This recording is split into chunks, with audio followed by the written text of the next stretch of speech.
happening. Welcome to the land of Dawn, ladies and gentlemen. Team Indonesia here with Tazz starting on the purple buff and Jotun on that Karina on the orange buff. Let's see here, Tazz. One question I do have currently is what emblem is he going to go for? He opts to go for the high and dry. And now you can already see that it's going to be the mystery shop as well from Karina, as Erwin is going to get bursted down by the damage from the Fanny early on. And man, that is a lot of damage. That is what the high and dry is going to bring to the table. Tazz is going to be very aggressively moving around, going for those 1v1s.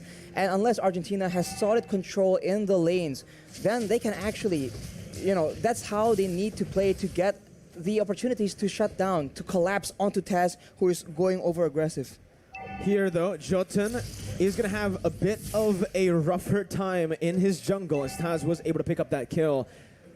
It is going to be a 1-kill lead early on so far, but that's something that can really get the snowball going for Team Indonesia right now as Dreams just gets out that perfect match. Jotun still is able to get level 4 a bit faster than Tazz though, even after suffering that invade early on. There's a watch that there's no real counter to the engage coming in from Erwin with the Flicker Fatal Links combo. No Purifies, for example, but we'll have to see. Does Indonesia have a strategy in mind, a counter? Maybe through maneuvering to positioning. We have to see later in the mid-game, but for now, the Atlas cannot be as aggressive when it comes to these skirmishes.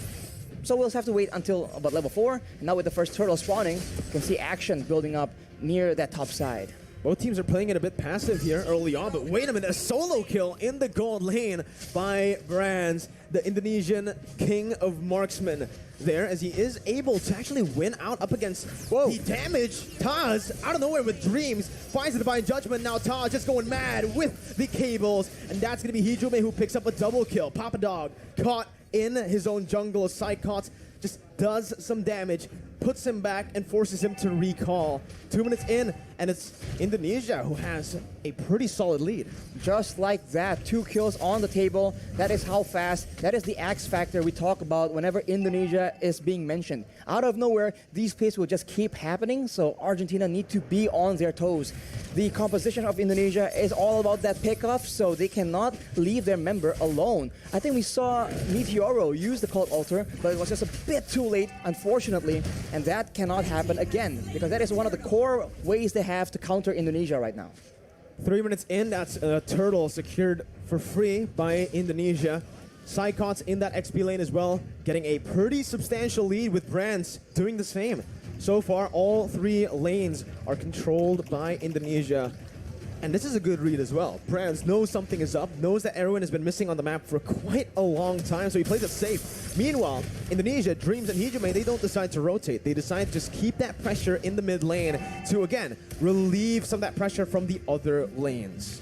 I'm just waiting for the time where Tazz will start exploding out of nowhere, because right now it's a ticking time bomb, man. He is farming up, but once he feels that he has the necessary items, he's about to go absolutely wild. And as you say that, oh my goodness, Tazz does so much damage. Hijume pops that black shoes to run away from Erwin's possible engage here, as Psychots tries to make his way into that mid lane, just again opening up the map for the rest of his teammates. And that damage is absolutely absurd, man. Meteoro just disappeared. They're trying to do it onto Erwin right now with the Divine Judgment, but Erwin pops that perfect match. Very well timed to get out of the Divine Judgment. Tazz on the Fanny right now, an absolute menace, and I don't think anyone from Argentina can deal with him 1v1. They need to find a way, a team fight, force him into these situations where the high and dry won't really have a lot of impact. He won't be able to actually get those solo kills, but it's easier said than done. As we say that, oh man, he used the Shadow Stampede. The Cold Altar HP is gone just like that, but Meteoro has the Flicker. You can see the kill pressure already from Tazz on the Fanny. That's why it's a signature pick, and that's why usually we see it banned out. The Cult Altar, man, we talked about how it's only very situationally good against teams with limited amounts of damage, maybe big burst damage, so that the second life can be preserved for, for your team to actually have more impact. But when the Cult Altar HP gets taken out like that, it's too dangerous. Erwin with a perfect match again has to use it defensively. A very different Atlas gameplay for Erwin here today as Meteoro is going to be chunked low. Goes in for Shadow Stampede. Dreams gets targeted down, but it's only the roamer. A shutdown as Jotun puts Argentina on the board, but it's Tazz who picks up a trade up top. Tazz now going on to Papa Dog with a cutthroat as well. The flicker ready to save Papa Dog, but it's still a solid trade. 1-for-1 right now. It's unfortunate Hijumi was the one who actually fell in the engagement. He is the one with 3 kills right there. So it's not ideal. I think he chased a bit too much. But of course, we see again the damage potential coming in from Indonesia. A lot of poke damage. And if you get too low, Tazz does not waste any time at all securing that kill, taking you out of the Land of Dawn. Now it just goes to the discipline game, right? They already have a pretty good lead. 3,000 gold that's going to be building again. Tazz looking for that play, jumps in just to bait out that cult altar, and now it's gone. Meteoro has nowhere to go.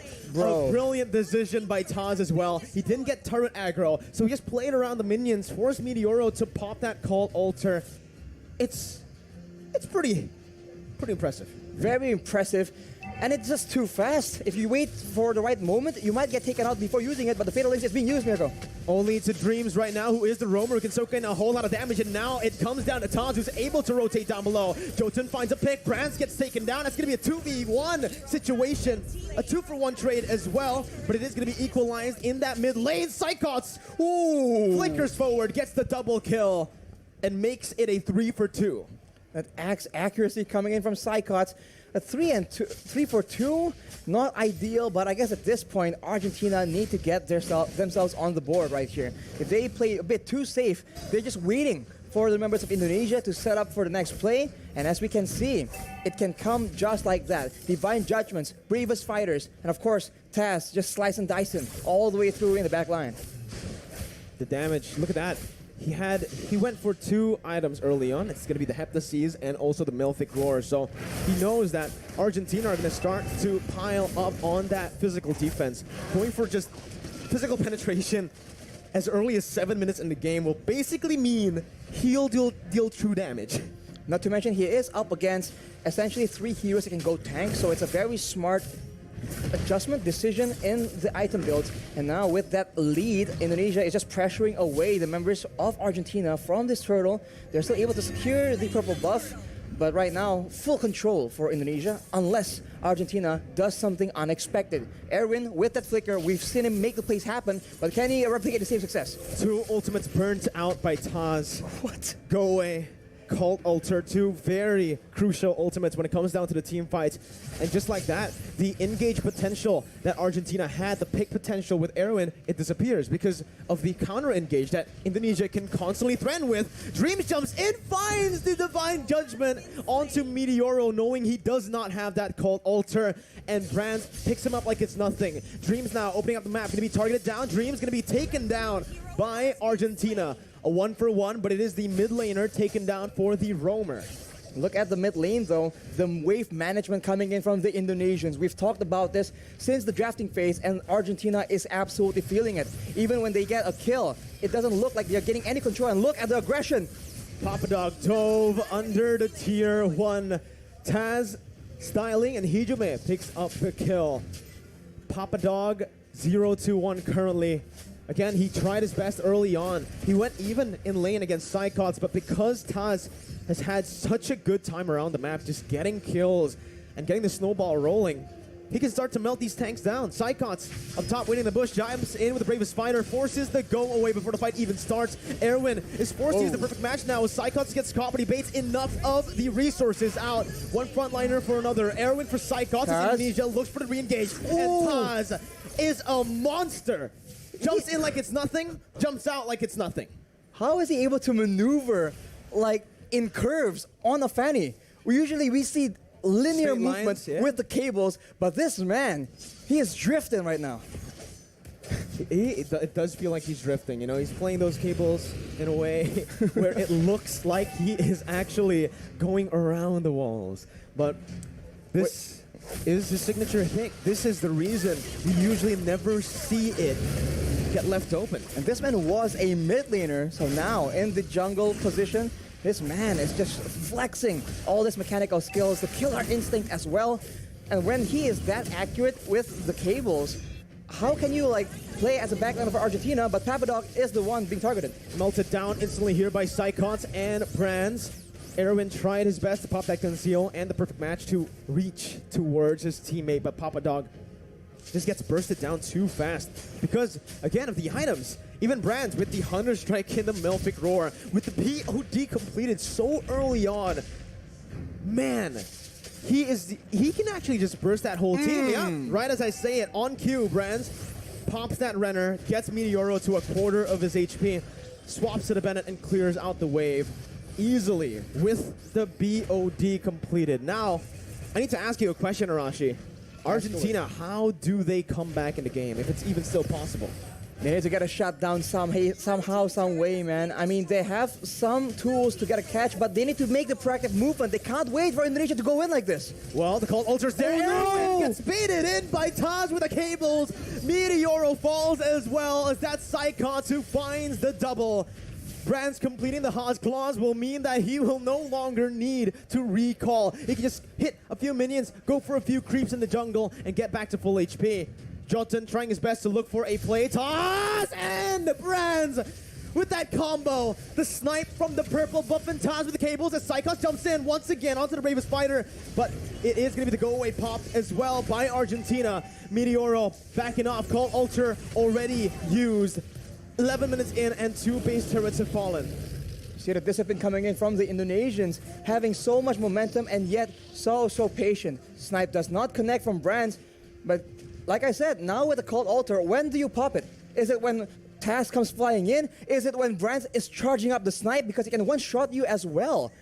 It's such a tough situation, especially when all the responsibility is on you to keep your teams alive.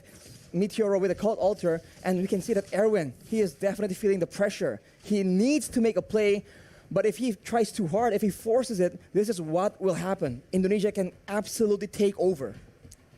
12 minutes in. This is, so far today, we have seen longer games than yesterday, right? I think the longest game we saw yesterday was 11 minutes, and today we saw a game go all the way. Dreams, though, looking for the pick, finds it like it's nothing, but it's going to be the Cold Ultra, which is placed down. Tazz looking for the plays, waiting for the Cold Ultra HP to be shrink down, to be melted down as he goes in for a re-engage. Getting the base turret, getting back as well, baiting a whole lot of resources for Brands to free hit on that back line. 2 members falling for Argentina. Meteoro and Civ, the 2 damage dealers, are still up, but the Snipes connects onto Civ, and that will mean Civ will have to recall. Tazz finally rejoining his team, jumps in onto Jotun, goes in for the cut though, finds Meteoro, and he's looking for a double kill, looking for a triple kill onto Civ now. He does get it in the end, a triple kill for Tazz up against Argentina in a dominant game 1. Dominant for sure. This is why...